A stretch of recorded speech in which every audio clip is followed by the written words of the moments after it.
Sector commander के office में ले जाके कहा गया अरेस्ट ऑर्डर्स हैं, इनके ऊपर साइन करें। आईजी साहब घबरा गए, उन्होंने कहा कि ये नहीं हो सकता। तो उन्होंने कहा आप अरेस्ट ऑर्डर्स पे साइन करते हैं, गिरफ्तारी जो है वो हम रेंजर्स से करवा देंगे। जब उनसे अरेस्ट ऑर्डर्स पे ज़बरदस्ती साइन ले लिए गए तो फिर उनको कहा गया आप गिरफ्तारी भी पुलिस करें। लेकिन पुलिस के पीछे ये सब थे। फजर के बाद जब हम सोए तो रात क्योंकि देर हो गई थी जलसे से वापस आते आते, तो कोई 6:15 के करीब टाइम हुआ था जब हमारा दरवाज़ा बहुत ज़ोर से किसी ने पीटना शुरू कर दिया। तो मैं सो रही थी, सफदर भी सो रहे थे। तो मैंने सोचा कि जो होटल्स हैं उनमें तो इस तरह दरवाज़ा कोई नहीं पीटता, बाहर तो बेल लगी हुई है, वो अगर बेल बजा दे, कोई बजा दे, जिसको अगर अंदर आना मतलूब है या कोई काम है वो बेल बजा दे। मैंने सोचा कि कोई कंस्ट्रक्शन हो रही है इधर उधर, उसकी कोई आवाज़ आई, क्योंकि एकदम मुझे समझ नहीं आई। तो 1-2 मिनट के बाद फिर वही आवाज़ आई, वही दरवाज़ा पीटने की आवाज़ आई। तो मैंने कहा सफदर से, मैंने कहा मुझे लगता है हमारे कमरे का कोई दरवाज़ा बजा रहा है। तो उन्होंने जब दरवाज़ा खोला उठकर तो बाहर पुलिस खड़ी थी और उन्होंने कहा कि हम आपको गिरफ़्तार करने आए। उन्होंने कहा अच्छा मैं कपड़े पहन लूँ, कपड़े तब्दील कर लूँ, मैं आपके साथ चलता हूँ। अभी वो अपने कपड़े तब्दील कर रहे थे कि मुझे दरवाज़ा तोड़ने की आवाज़ें आई और उन्होंने वो जो सिक्योरिटी लैच होता है दरवाज़े का उसको तोड़ा, ज़ोर से ज़बरदस्ती से उसको तोड़ा और कमरे के अंदर आ गई। और मैं सो रही थी, मैं बेड में थी और सफदर ने उनको कहा कि आप अंदर मत आएं, मैं बाहर आ रहा हूँ, आप अंदर मत आएं, मैं अपनी दवाइयाँ ले रहा हूँ, क्योंकि वो डायबिटिक है, इंसुलिन डिपेंडेंट है। तो उन्होंने कहा मैं अपनी दवाई ले लूँ, मैं आपके साथ चलता हूँ, आप अंदर मत आएं। लेकिन वो फिर भी अंदर आ गए, वो अंदर आ गए और सफदर को गिरफ़्तार करके ले गए। सफदर ने कहा कि मेरी वाइफ अंदर है, आप अंदर मत आएं। वो गिरफ़्तार करके ले गए।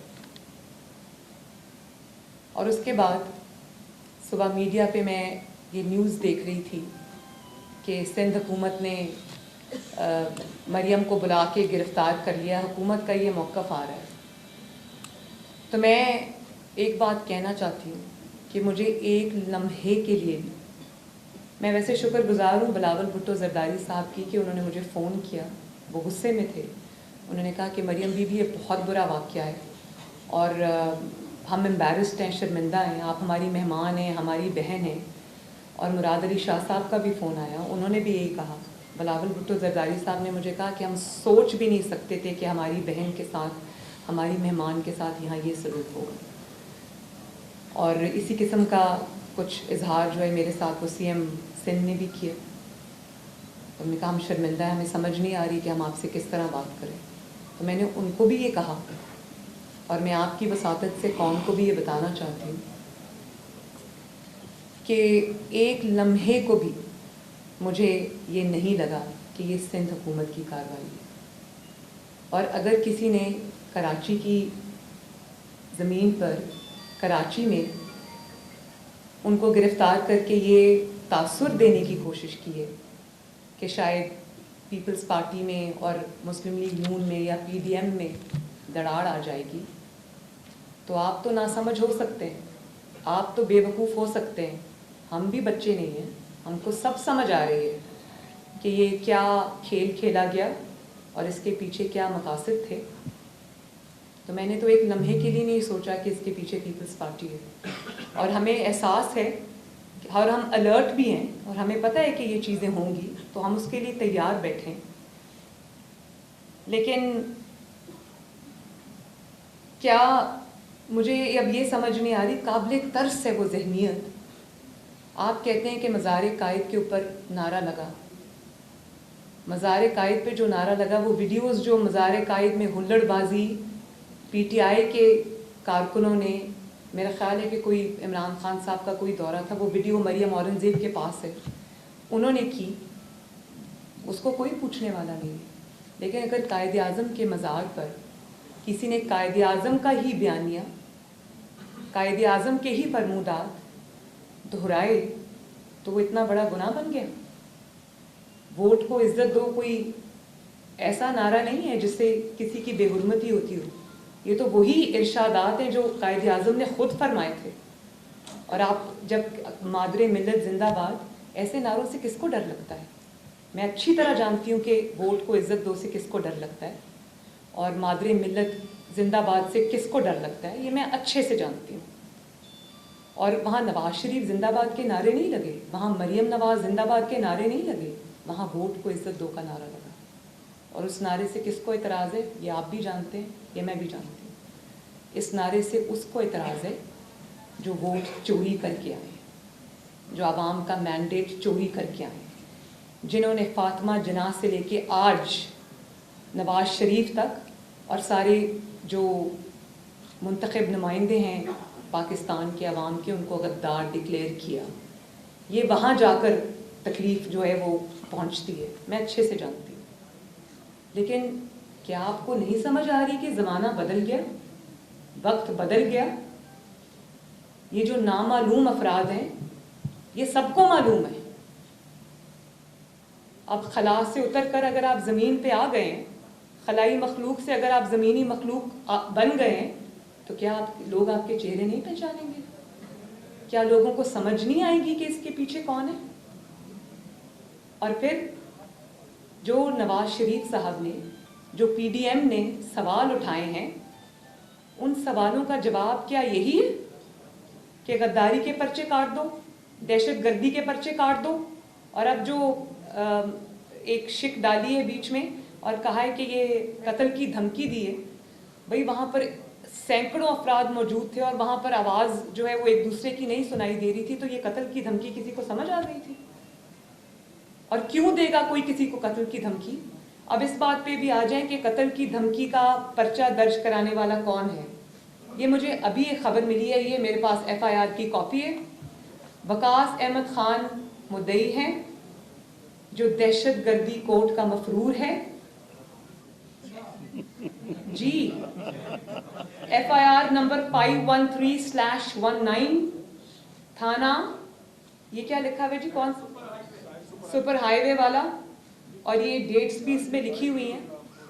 تو یہ جو پرچے درج آپ کراتے ہیں کبھی دہشت گردی کے، کبھی غداری کے، تو ان کے جو مدعی ہوتے ہیں وہ سارے ایک جیسے کیوں ہوتے ہیں؟ جلدی میں ایسے ہی ہوتا ہے. جلدی میں ایسے ہی ہوتا ہے. تو وہ لوگ کیوں ہوتے ہیں جن کا اپنا اتنا لمبا کرمنل ریکارڈ ہوتا ہے؟ آپ کو ایسے ہی لوگ ملتے ہیں. سچا آدمی تو کبھی نہیں آئے گا ان چیزوں کے لیے، ظاہر ہے ایسے ہی لوگوں کو اٹھانا پڑے گا. میں سمجھتی ہوں، مجھے ادراک ہے اس چیز کا. اور یہ بھی میں انکشاف کر دوں کہ کیپٹن صفدر کو دھمکیاں بہت دیر سے آ رہی تھیں کہ ہم تمہیں نہیں چھوڑیں گے، اور یہ بہت ہائیسٹ لیول سے آ رہی تھی. ذاتی اناد بھی اس میں شامل ہے. انہوں نے، وہ ایک بہت ایموشنل سے انسان ہیں، وہ بات کر دیتے ہیں تو ان کو دھمکیاں آ رہی تھیں. اور اگر کوئی یہ سمجھتا ہے کہ دھمکیوں سے نواز شریف مروب ہو جائے گا، مریم نواز مروب ہو جائے گی، یا پی ڈی ایم کے اتحاد میں کوئی فرق آئے گا یا وہ مروب ہو جائیں گے، تو اس کی خام خیالی ہے. میرے ارد گرد جو لوگ ہیں جن کے ساتھ میرے رشتے ہیں، ان کے تھرو مجھے بلیک میل کرنے سے بہتر ہے میں یہاں بیٹھی ہوں، آؤ اور مجھے اریسٹ کرو. ہمت ہے تو کرو. دنیا دیکھے تمہارا مکروہ چہرہ. آج بھی دیکھا ہے دنیا نے. اور مجھے اس بات کا بھی علم ہے کہ پوری جو سٹوری مجھے پتہ ہے، لیکن میں وہ اس وقت اس لیے بات نہیں کرنا چاہتی کیونکہ انویسٹیگیشن ہو رہی ہے. مجھے مراد علی شاہ صاحب نے پوری بات بتائی ہے اور مجھے پورا علم ہے کہ یہاں پر کیا ہوا. نہایت افسوس کا مقام ہے، نہایت شرم کا مقام ہے. لیکن اس سے آج ایک ہی بات ثابت ہوئی. مشرف کا دور آپ سب کو یاد ہے نا، جب مشرف کا دور ختم ہونے والا تھا، جب اس کی شامت آئی تھی، تو اس نے پے در پے جو غلطیاں کرنی شروع کیں. تو یہ جو لوگ ہیں ان کا تو حال بہت جلد مشرف جیسا ہونے والا ہے. جب آپ طاقت کے نشے میں اندھے ہوتے ہیں، جب آپ کو طاقت کا تکبر ہوتا ہے، تو آپ دماغ سے نہیں سوچتے. جب آپ دماغ سے نہیں سوچتے اور طاقت سے سوچتے ہیں تو پھر آپ ایسی غلطیاں کرتے ہیں اور اپنے آپ کو آپ پورا کا پورا ایکسپوز کر دیتے ہیں. تو ہمارا کام تو آپ نے آسان کیا. ہمیں تو آپ نے آج وہ موقع دیا کہ ہم قوم کے سامنے یہ بات رکھیں کہ جب نواز شریف کہتا ہے کہ स्टेट विद इन स्टेट नहीं, state above state, government above government, तो नवाज शरीफ बिल्कुल सच कहता है।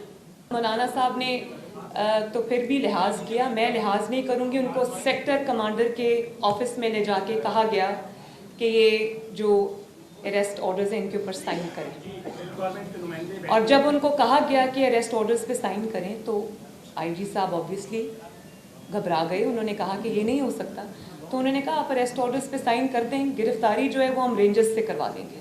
और जब उनसे अरेस्ट ऑर्डर्स पे ज़बरदस्ती साइन ले लिए गए तो फिर उनको कहा गया अब गिरफ्तारी भी पुलिस करेगी। लेकिन पुलिस के पीछे ये सब थे जिनको लोगों ने अपनी आंखों से देखा है, सब ने देखा है।